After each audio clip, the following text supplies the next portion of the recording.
2024 লোকসভা নির্বাচনে বর্ধমান পূর্ব লোকসভা কেন্দ্রে তৃণমূল কংগ্রেসের প্রার্থী ডক্টর শর্মিলা সরকার 1 লক্ষেরও বেশি ভোটে জয়লাভ করেন।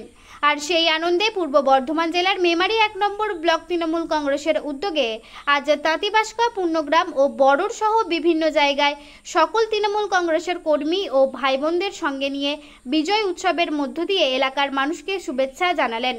সঙ্গে উপস্থিত ছিলেন মেমারি 1 নম্বর ব্লক তৃণমূল কংগ্রেসের সভাপতি নিত্যানন্দ ব্যানার্জি সহ পঞ্চায়েত সমিতির কর্মাধ্যক্ষ ও প্রধান উপপ্রধান ও তৃণমূল কংগ্রেসের কর্মীরা। সব খবর সবার আগে, মানুষের সাথে, মানুষের পাশে। Report Faizul Sheikh, MBS news. Abdul Hakim সাহেব তার সৈনিকদের নিয়ে এই এলাকায় মমতা বন্দ্যোপাধ্যায়ের হাতকে শক্তিশালী করেছেন। আমি আপনাদেরকে ধন্যবাদ জানাই, আমি আপনাদেরকে শুভেচ্ছা জানাই, আমি আপনাদেরকে সালাম জানাই, প্রণাম জানাই যে আপনারা মমতা বন্দ্যোপাধ্যায়ের পাশে থেকেছেন।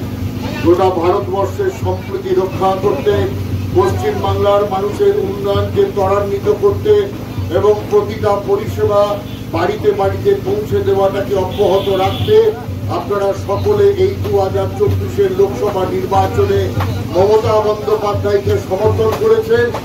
আপনারা এইভাবে আমাদের দলের পাশে থেকেছেন, তার জন্য আমরা কৃতজ্ঞ।